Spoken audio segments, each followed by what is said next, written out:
Bonjour, Florian Ferreri. Bonjour. Alors, vous êtes psychiatre à l'hôpital Saint-Antoine à Paris et professeur des universités, spécialiste de la dépression et des troubles de l'humeur. Avec vous, on va parler de la santé mentale des jeunes et le moins qu'on puisse dire, c'est que les jeunes ne vont pas très bien, en particulier depuis la crise sanitaire. On aurait pu imaginer que la santé mentale des jeunes allait s'améliorer avec la fin de la pandémie. Eh bien, pas du tout. La dernière alerte en date, c'est une étude de l'Université de Bordeaux. Cette étude montre que 41% des étudiants de 18 à 24 ans souffrent de troubles dépressifs, 41%. Ils étaient 26% avant la crise sanitaire. Cette dégradation de la santé mentale des jeunes, est-ce que vous la constatez au quotidien dans votre service ? Alors clairement, on la constate, c'est-à-dire qu'il y a une augmentation de la demande de consultation, une augmentation des passages sur le mode de l'urgence, et notamment de sujets particulièrement jeunes, c'est-à-dire ceux qu'on ne voyait pas forcément avant, avec une préoccupation qui est soit celle des parents, mais soit même d'eux-mêmes. Donc ça, c'est aussi une vigilance accrue qu'ils ont sur leur santé mentale pour certains. Comment expliquez-vous que les enfants et les jeunes aient été plus affectés par la crise sanitaire que le reste de la population ? Alors la crise sanitaire, elle a eu un effet révélateur, c'était passer les premiers jours où on pouvait se sentir en vacances ou en pause. Rapidement, les jeunes ont compris que ce qui faisait leur équilibre au quotidien, c'était les interactions sociales, le fait de rencontrer les amis, même les enseignants pour les scolaires. Et d'avoir coupé ça et de rester en huis clos, ça a été extrêmement douloureux.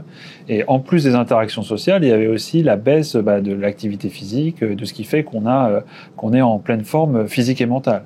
Donc ce coup d'arrêt, qui s'est en plus, on va dire, augmenté de préoccupations familiales, c'est-à-dire qu'on avait les infos très marquantes, avec le décompte de décès quotidiens, les parents qui s'inquiétaient eux-mêmes pour leur emploi, ont fait une espèce de huis clos particulièrement toxique pour les jeunes. Il faut rappeler que les jeunes sont particulièrement sensibles à l'environnement. Et alors, donc, vous l'expliquez bien, il y a les conséquences des mesures sanitaires, du confinement, de l'isolement social. Est-ce que cela suffit à expliquer l'explosion des cas ? Dans quelle mesure le virus du Covid a-t-il pu avoir des effets directs sur la santé mentale des jeunes ? Je pense notamment à des théories autour de l'inflammation. On sait que le virus du Covid peut se fixer sur le cerveau. Est-ce que ça a pu jouer ? Alors c'est une question tout à fait légitime. Effectivement, on a en tête la détresse respiratoire liée à ce virus, mais il ne faut pas oublier non plus ou négliger qu'il y a un impact, on va dire, corps entier, notamment une inflammation. Alors les données spécifiques, inflammation cérébrale, Covid, elles sont difficiles à avoir, mais les données plus générales du risque dépressif quand on a une inflammation ou une infection, ça il est assez bien documenté, soit dans l'apparition du trouble, soit dans le fait que le trouble perdure au-delà des délais habituels. Donc ça, pour vous, c'est une explication ou en tout cas une hypothèse crédible. C'est une hypothèse crédible qui augmente le facteur de risque lié à la crise. Probablement qu'il n'explique pas l'ensemble des symptômes, mais il peut expliquer peut-être certains cas de résistance, avec notamment certains jeunes qui décrivent la difficulté, notamment quand elles ont été infectées par le Covid, à retrouver l'énergie, la motivation, et qui vont éprouver une fatigue chronique qui elle-même va être dépressogène. C'est-à-dire que le fait de manquer d'énergie quand on est jeune est très déprimant pour se projeter dans l'avenir. On parle souvent du rôle néfaste des réseaux sociaux dont certains banaliseraient, romantiseraient la dépression et le suicide. C'est d'ailleurs ce que dit une étude d'Amnesty International publiée fin 2023, une étude qui cible particulièrement TikTok. Qu'est-ce que vous, en tant que psychiatre, vous en pensez ? Alors c'est intéressant les réseaux sociaux parce qu'on disait un des déterminants de la crise et ce qui a fait que les jeunes étaient moins bien pendant la crise, c'est le manque de lien social et le besoin de réseaux sociaux. Donc on pourrait se dire finalement ces réseaux numériques sont une aubaine pour les jeunes qui vont pouvoir converser, ne pas rester isolés. Alors c'est vrai que pour certains c'est aidant, ça sort de l'isolement, mais pour beaucoup finalement c'est faire venir dans son quotidien de façon très proche et sans filtre la détresse d'autres personnes d'une part, ou alors le trop grand bien-être d'autres personnes, c'est-à-dire l'impression que sa vie est relativement fade, terne, au regard de ce que les autres postent sur les réseaux ou montrent.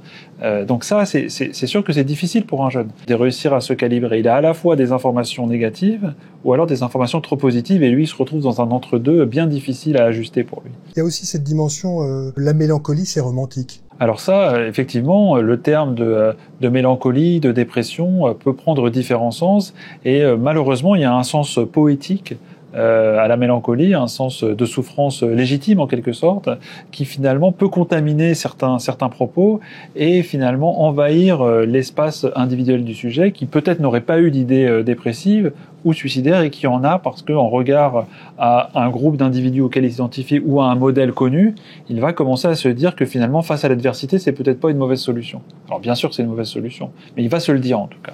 D'autant que la mélancolie, pour un psychiatre, ça n'a pas du tout le même sens que celui qu'on peut avoir dans le grand public. La mélancolie, pour un médecin et pour un psychiatre, c'est la forme extrême de dépression, c'est-à-dire une dépression extrêmement sévère, avec bien sûr des idées noires, une tristesse, et un ralentissement physique et psychique majeur, qui font que c'est insupportable de vivre dans cet état. On n'a plus d'élan vital, plus d'énergie, et on est à haut risque suicidaire quand on est au stade de la mélancolie. Aujourd'hui, quelles sont les solutions, professeur, pour faire face à cette dégradation de la santé mentale des jeunes ? Alors les solutions sont multiples. Déjà, ce qu'on peut dire aux jeunes, c'est qu'il y a des solutions. Il y a des difficultés, mais il y a des solutions. Les premières solutions, ce sont beaucoup des mesures de prévention. C'est-à-dire qu'à un moment donné, prendre soin de soi en termes d'alimentation, d'activité physique, même en termes d'hygiène sur les réseaux, c'est-à-dire combien de temps on passe sur les écrans, quel type d'informations on a, la capacité qu'on a à créer un groupe avec lequel on peut échanger, relativiser. Ça, c'est de la prévention. Il y a aussi la prévention plus générale sur la consommation de substances, et ça, c'est en nette augmentation. Et on sait que les substances, alcool, cannabis et autres, ont des propriétés dépressogènes. Donc elles favorisent le risque de dépression, notamment chez les jeunes. Et puis, il y a l'environnement, comment l'environnement peut être modifié ou peut être vu d'une façon plus optimiste, c'est retrouver des projets et ne pas générer une anxiété trop importante de réalités scientifiques, mais qui ne sont pas non plus pour tout à fait demain. Si on pense à l'éco-anxiété, les jeunes sont très soucieux de l'écologie, et ils ont tout à fait raison, mais l'impression que c'est trop tard et qu'il n'y a plus rien à faire est extrêmement oppressante, par exemple. Est-ce que, selon vous, les jeunes consultent suffisamment ? Finalement, il y a un tabou autour des maladies psy. Est-ce que la prise en charge est suffisamment précoce aujourd'hui en France ? Globalement, il y a un retard de prise en charge qui n'est pas simplement le fait des personnes qui souffrent, mais qui est multifactoriel. La stigmatisation en est un, c'est-à-dire j'ai peur d'être pris pour un fou, alors que l'anxiété, la dépression, c'est loin d'être de la folie. Au contraire, on est très ancré dans la réalité, et c'est parce qu'on est très ancré dans la réalité qu'on s'en inquiète. Donc ça, c'est une partie du problème. L'autre partie du problème, c'est l'offre de soins, qui est insuffisante au regard des pourcentages qui ont été annoncés. Et puis le troisième point, c'est aussi les a priori qu'on peut avoir sur tel ou tel type de prise en charge, notamment quand on aborde la question de thérapeutiques médicamenteuses qui parfois peuvent être utiles. Alors, on sait qu'en France, la psychiatrie manque cruellement de moyens, de personnel. Est-ce que on a la capacité aujourd'hui de prendre en charge ces jeunes qui sont en souffrance ? Clairement, le message, il faut dire que si un jeune est en souffrance, bien sûr qu'on trouvera des solutions. Mais globalement, avoir accès à un psychiatre, à un psychologue, facilement, rapidement et à moindre coût, c'est une réelle difficulté. Il y a de grandes disparités sur le territoire. Donc oui, on a encore les moyens de prendre en charge en France ces situations-là, mais oui aussi, c'est parfois difficile d'avoir un rendez-vous rapide. Et c'est aussi le rôle des grosses institutions, notamment le lycée, l'université, de proposer des consultations rapides, en plus des consultations publiques ou non qui sont disponibles sur le territoire. Merci Florian Ferreri pour cet éclairage. Je vous en prie.